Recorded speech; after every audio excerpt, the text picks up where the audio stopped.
나는 평생 사람을 상대하는 일을 해왔다. 서류더미 속에서 숫자를 맞추고 공장 바닥을 밟으며 기계의 숨을 들여다보고 거래처의 문을 수없이 드나들었다. 그 오랜 세월 동안 나는 한 가지 사실만은 분명히 알게 되었다. 사람을 움직이는 힘은 화려한 말이 아니라 태도이고 위기 앞에서도 무너지지 않는 마음의 품격이다. 얼굴의 인상이 아무리 좋아도 배경이 아무리 근사해도 그 힘은 오래가지 못한다. 시간은 결국 사람의 그릇을 드러낸다. 그릇이 큰 사람은 조용하다. 불필요한 말로 자신을 크게 보이려 하지 않는다. 하지만 그 조용함 속에는 단단한 신뢰가 깃들어 있다. 반대로 그릇이 작은 사람은 쉽게 끓고 쉽게 식는다. 작은 바람에도 흔들리고 작은 말에도 상처를 준다. 나는 그 차이를 절실히 느낀 밤이 있었다. 1938년 대구. 장맛비가 기와장을 때리며 작은 상점의 등잔불이 흔들리던 어느 늦은 밤이었다. 습기가 밴 바람 속에서 사원 하나가 젖은 신발을 끌며 뛰어왔다. 그 아이는 숨을 몰아쉬며 내게 말했다. 사장님, 채권자가 문을 두드립니다. 나는 장부를 덮었다. 그리고 벌벌 떨고 있던 그 아이 옆에 조용히 앉아 단 한마디만 했다. 괜찮다. 내가 있네. 나는 그 밤에 어떤 꾸중도 하지 않았다. 잘잘못을 따지지도 않았다. 그저 옆에 있어주는 태도. 그것만으로 방 안의 공기가 바뀌었다. 두려움이 가라앉고 아이의 호흡이 제자리를 찾았다.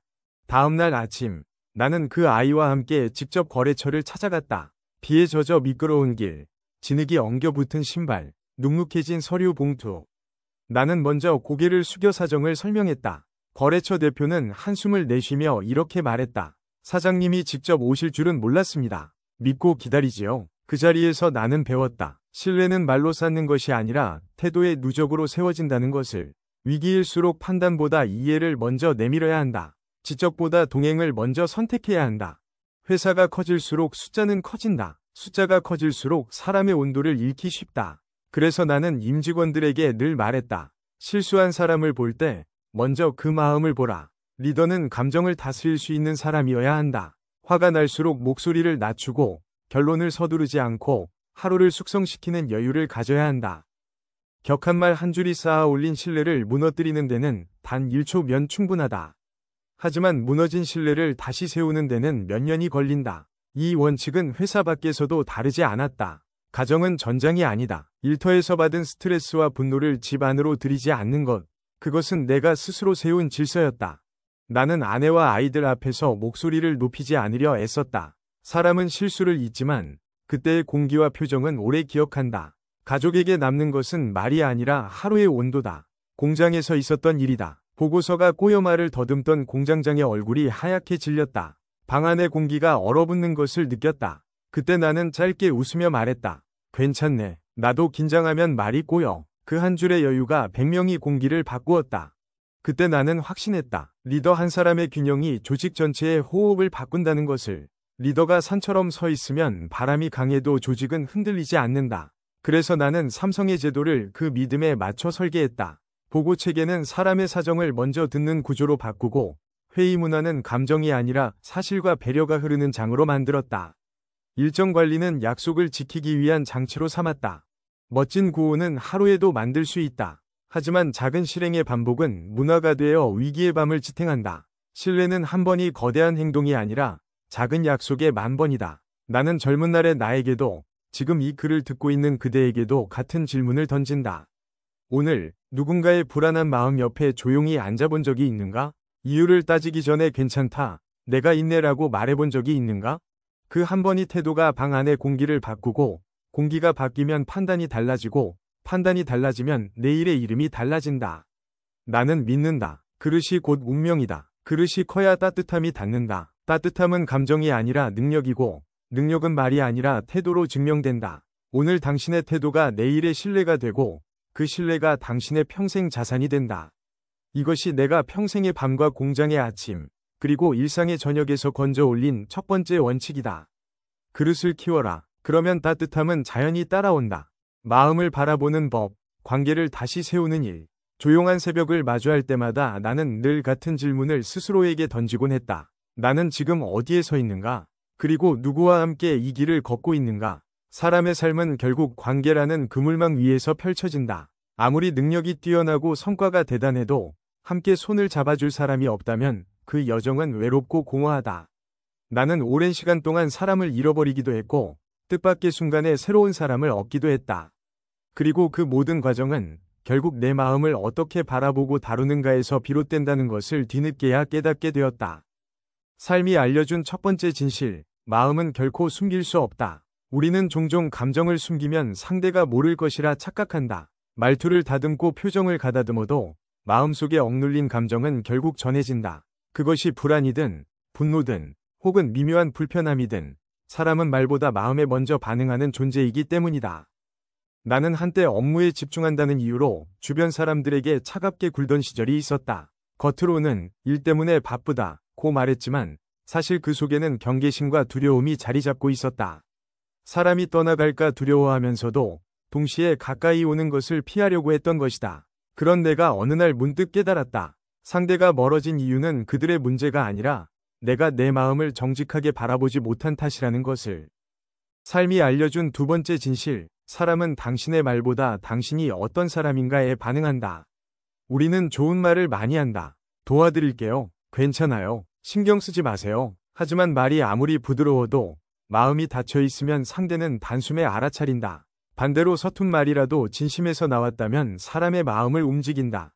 나는 수많은 사람을 만나면서 이 사실을 표절이게 확인했다. 성공한 사람일수록 말보다 행동이 단단했고, 겸손한 사람일수록 말보다 마음의 온도가 따뜻했다. 그들과 대화를 나눌 때면 오랜 시간 함께하지 않아도 이 사람은 진심 있구나 라는 느낌이 자연스럽게 전해졌다. 말투, 표정, 리액션, 그리고 상대를 바라보는 눈빛, 그 모든 것이 그 사람의 살아온 날들을 보여주는 하나의 신호였다. 삶이 알려준 세 번째 진실, 마음을 지키지 못하면 관계도 지킬 수 없다. 누군가를 오래 곁에 두기 위해서는 기술보다 마음의 상태가 더 중요하다. 아무리 좋은 조언도 마음이 지쳐 있으면 공격처럼 들리고, 아무리 선한 의도도 마음이 혼란하면 의심으로 느껴진다. 나는 한동안 타인의 시선과 기대에 휘둘렸다. 칭찬을 들으면 기뻤고, 비난을 들으면 한동안 마음이 흔들렸다. 그러다 보니 관계가 늘 불안정했고, 누군가 떠나기라도 하면 이유를 찾지 못한 채 스스로를 탓했다.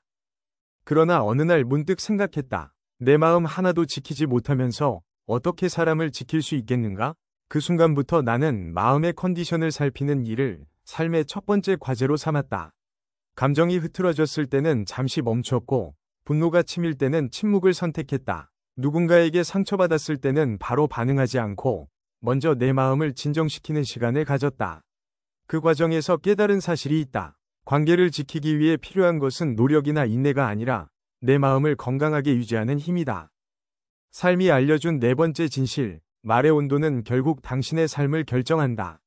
사람은 평생 수많은 말을 주고받는다. 하지만 시간이 흐른 뒤에도 오래 남는 말은 두 가지뿐이다. 하나는 마음을 밝히는 말, 그리고 다른 하나는 마음을 무너뜨리는 말. 나는 지나고 보니 인생을 바꾼 것은 거창한 경험이 아니라 어떤 날 누군가 내게 건넸던 단 한마디였다.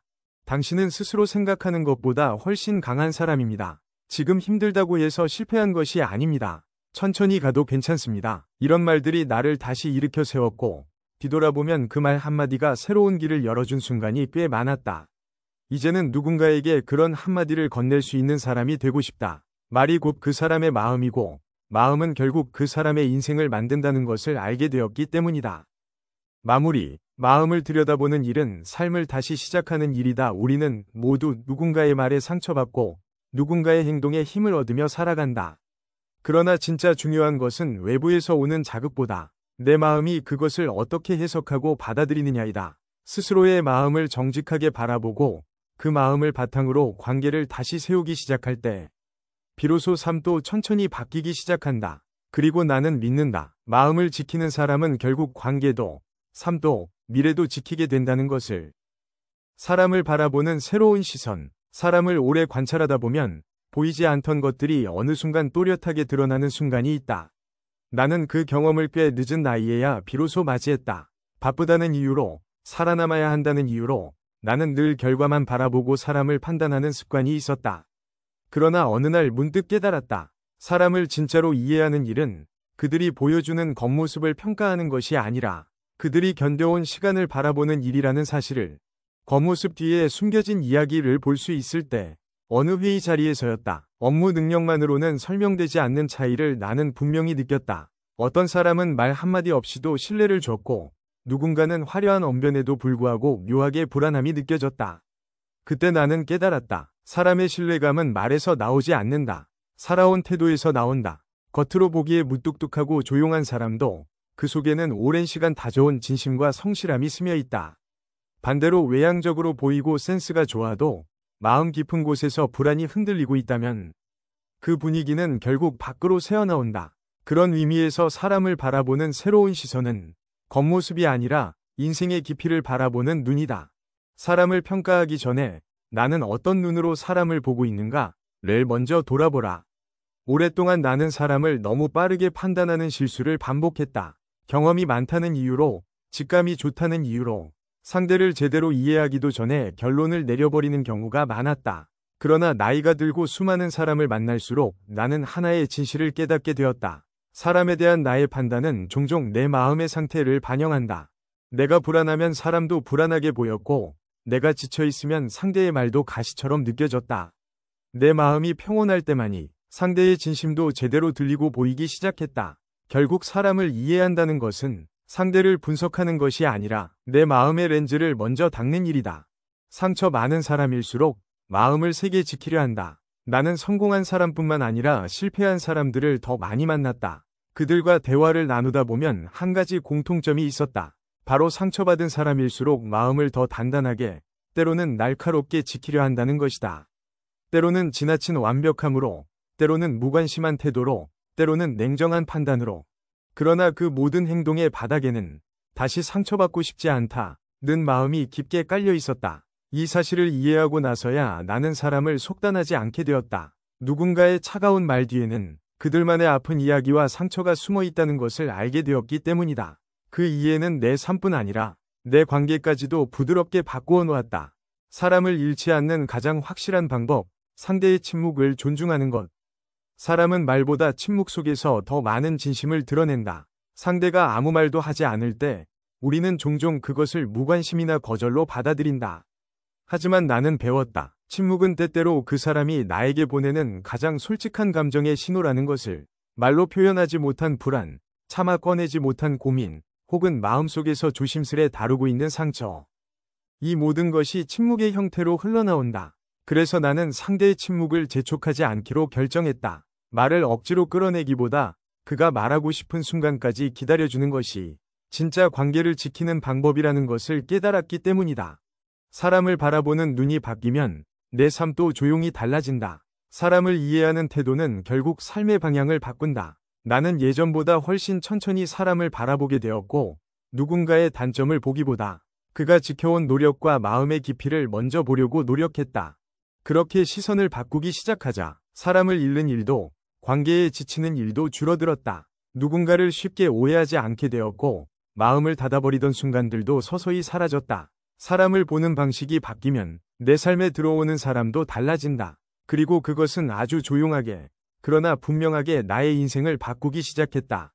마음의 그릇을 넓히는 법. 나이가 들수록 나는 한 가지 사실을 더욱 깊이 느끼게 된다. 사람의 성공과 실패, 관계의 오래됨과 흐트러짐은 능력의 문제가 아니라 마음의 그릇 크기에 의해 결정된다는 것이다. 어떤 사람은 작은 충돌에도 쉽게 무너지고, 어떤 사람은 큰 시련 앞에서도 묵묵히 자리를 지킨다. 그 차이는 재능이 아니라 마음이 하루하루 쌓여온 방식에 있다. 마음의 그릇은 한 번에 커지지 않는다. 많은 사람들이 갑작스러운 성장, 빠른 변화, 단번에 바뀌는 인생을 꿈꾼다. 하지만 나는 경험으로 알게 되었다. 마음의 깊이는 시간을 건너뛰지 않는다. 작은 상처를 견디는 연습, 작은 감정을 다스리는 연습, 작은 실수를 받아들이는 연습. 이 작은 반복들이 쌓여 마음의 그릇은 천천히, 그러나 단단하게 커진다. 누군가 쉽게 화를 내지 않는 이유는 성격이 온화해서가 아니라 오랜 시간 스스로를 다스려온 사람일 확률이 크다. 이것은 타고난 자질이 아니라 평생에 걸쳐 쌓은 마음의 습관이다. 마음의 그릇이 좁아질 때 나타나는 신호들. 나는 사업을 하며 여러 사람을 만나면서 마음의 여유가 사라진 사람들이 공통적으로 보이는 모습을 경험했다. 작은 말에도 과하게 반응하고, 조금의 비판에도 마음이 흔들리고, 누군가의 성공을 진심으로 축하하지 못하고, 실수 한 번에도 자신을 무너뜨리는 모습들. 이것은 성격의 문제가 아니라 지쳐있다는 신호, 그리고 마음의 그릇이 좁아지고 있다는 증거다. 그럴 때 사람들은 종종 자신을 보호하기 위한 감정의 벽을 급하게 쌓는다. 하지만 마음을 지키는 진짜 방법은 벽을 높게 세우는 것이 아니라 내 마음의 공간을 넓히는 것이다. 마음의 그릇을 넓히는 첫 번째 단계, 나를 관찰하는 일. 나는 어느 순간부터 하루의 끝에 스스로에게 한 가지 질문을 던지기 시작했다. 오늘 나는 어떤 마음으로 살았는가? 이 질문은 단순한 독백이 아니다. 내 감정을 객관적으로 바라보는 가장 중요한 훈련이었다. 불안했던 순간, 반응이 과했던 순간, 조급했던 순간, 그리고 이유 없이 위로가 필요했던 순간. 이 모든 감정들은 단점이 아니라 마음의 깊이를 넓히기 위한 재료였다. 사람들은 감정을 숨기려 하지만 나는 감정을 숨기기보다 들여다보는 것이 더 강한 힘을 만든다는 것을 깨달았다. 마음의 그릇을 넓히는 두 번째 단계, 나와 다른 사람을 받아들이는 일. 사람은 모두 다르다. 생각도 다르고 속도도 다르고 말투도 다르다. 하지만 우리는 종종 모두가 나처럼 생각하고 행동하기를 기대한다. 그러나 진실은 이렇다. 사람을 있는 그대로 받아들일 때 비로소 내 마음의 공간이 넓어진다. 누군가는 느릴 수 있고, 누군가는 냉정할 수 있고, 누군가는 지나치게 조급할 수도 있다. 하지만 그 다름 속에는 그 사람이 살아오며 쌓아온 역사와 상처가 숨어 있다. 그 사실을 이해하기 시작하면 이상하게도 불편함이 줄어들고 마음의 공간이 조금씩 넓어진다. 마음의 그릇이 넓어지면 삶의 선택도 단단해진다. 마음이 넓은 사람은 성공을 해도 자만하지 않고 실패를 해도 무너지지 않는다. 관계가 흔들려도 쉽게 사람을 잃지 않는다. 왜냐하면 마음의 그릇이 넓어진 사람은 삶을 서두르지 않기 때문이다. 그들은 안다. 모든 인연에는 흐름이 있고, 모든 경험에는 시기가 있고, 모든 감정에는 이유가 있다는 것을. 그래서 불필요한 싸움을 하지 않고, 작은 자극에 흔들리지 않고, 한순간의 감정에 휘둘리지 않는다. 이런 사람의 얼굴에는 이상한 안정감과 따뜻함이 함께 머문다. 그것이 바로 많은 사람들이 말하는 행운의 얼굴이기도 하다. 마음의 크기는 운의 크기를 결정한다. 나는 오랜 경험 끝에 이 사실을 믿게 되었다. 행운은 마음의 크기만큼 들어온다. 마음이 좁으면 작은 기회조차 받아들이지 못하고, 마음이 넓으면 예상하지 못한 행운도 흘러들어온다. 마음이 넓어진다는 것은 문을 크게 여는 일이다. 사람에게도, 기회에도, 인연에도, 변화에도 편안히 다가갈 수 있는 문. 마음의 문이 넓어지면 삶은 자연스럽게 새로운 길을 열어준다. 운의 흐름을 바꾸는 사소한 선택들. 삶을 오래 들여다보면 운이라는 것은 거창한 사건이나 극적인 기회에서만 만들어지지 않는다. 오히려 우리가 무심코 지나쳤던 아주 작은 선택들 속에서 조용히 흐름이 바뀐다. 나는 시간이 흐를수록 이 조용한 선택들이 얼마나 큰 파동을 일으키는지 점점 더 분명하게 느끼게 되었다. 작은 선택이 모여 큰 변화가 된다. 사람들은 종종 이렇게 말한다. 운이 좋으려면 큰 기회를 잡아야 한다. 하지만 현실은 그 반대일 때가 많다. 매일 10분의 정리, 누군가에게 건넨 작은 배려, 오늘 하루의 감정을 솔직히 마주한 순간 불필요한 말 한마디를 참아낸 힘. 이렇게 보잘것없어 보이는 행동들이 세월 속에 쌓여 어느 순간 흐름을 바꾸는 문을 열어준다. 나는 이 작은 선택들이 마치 보이지 않는 씨앗처럼 언젠가 반드시 꽃을 피운다는 사실을 수없이 경험했다. 마음의 방향이 흐름을 만든다. 사람에게는 누구나 기운이라는 것이 있다. 그 기운은 표정과 말투, 걸음걸이, 대화의 분위기 속에 자연스럽게 드러난다. 그리고 이 기운이 우리가 어떤 선택을 하고 어떤 인연을 만나며 어떤 흐름을 불러들이는지를 결정한다. 마음이 무거우면 무거운 선택을 하게 되고, 마음이 가벼우면 더 넓고 부드러운 길을 만나게 된다. 그래서 나는 매일 조용히 스스로에게 묻는다. 지금 내 마음은 어떤 흐름을 만들고 있는가? 이 질문 하나가 삶의 방향을 완전히 다르게 만들어줄 때가 많다. 마음을 흐리게 만드는 선택, 마음을 맑게 하는 선택. 우리는 매일 수십 번이 사소한 선택을 한다. 그중 어떤 선택은 마음을 더 무겁게 만들고, 어떤 선택은 마음을 맑게 만든다. 예를 들어, 불필요한 비교는 마음을 흐리게 하고, 가벼운 감사는 마음을 맑게 한다. 과한 걱정은 흐름을 막고, 작은 용기는 흐름을 연다. 사소해 보이지만 이 두 갈래의 선택이 몇 달, 몇 년, 혹은 몇십 년 뒤 전혀 다른 길을 만들어낸다. 나는 이를 직접 경험하며 작은 선택의 힘을 더 깊이 믿게 되었다. 마음이 혼란스러울 때 내려야 하는 선택. 삶에서 가장 중요한 선택은 평온할 때가 아니라 마음이 흔들리고 혼란스러울 때 내려야 하는 선택들이다. 힘들다고 해서 사람을 밀어내는 선택을 하지 않는 것, 두렵다고 해서 자신을 포기하는 선택을 하지 않는 것, 지쳤다고 해서 삶을 엉키게 만드는 선택을 하지 않는 것, 그저 눈앞의 감정을 따라가면 가장 빠르게 후회하는 선택을 하게 된다. 나는 여러 번의 실패와 여러 번의 후회를 겪으며 감정이 아닌 가치를 기준으로 선택하는 법을 배웠다. 그리고 그 순간부터 운의 흐름이 조금씩 달라지는 것을 느끼기 시작했다. 좋은 선택은 좋은 사람을 부르고 좋은 사람은 좋은 운을 부른다. 삶을 살다 보면 우리를 성장시키는 인연이 있고 우리를 소모시키는 인연이 있다. 그리고 신기하게도 우리가 어떤 선택을 하느냐에 따라 어떤 사람이 우리의 삶에 다가오는지가 완전히 달라진다. 정직한 선택을 하면 정직한 사람과 이어지고 성실한 선택을 하면 성실한 사람과 연결되며 따뜻한 선택을 하면 따뜻한 사람이 곁에 남는다. 좋은 사람은 결국 좋은 기회와 좋은 운으로 이어진다. 그래서 나는 늘 이렇게 생각한다. 좋은 운을 원한다면 먼저 좋은 선택을 하라. 작은 선택이 운명을 바꾸는 이유. 사람들이 잘 모르는 사실이 있다. 운은 어느 날 갑자기 찾아오는 축복이 아니라 우리가 매일 조금씩 선택한 방향의 결과라는 것이다. 한 사람의 표정이 달라지고 한 사람의 말투가 부드러워지고 한 사람의 마음이 맑아지면 그 사람이 끌어당기는 상황 자체가 달라진다. 마치 자석의 극이 바뀌는 것처럼 삶의 흐름 전체가 새로운 방향으로 움직이기 시작한다. 그리고 그 흐름은 결국 큰 변화, 큰 기회, 큰 만남을 만들어낸다. 그 시작은 언제나 아주 작고 조용한 선택이었다.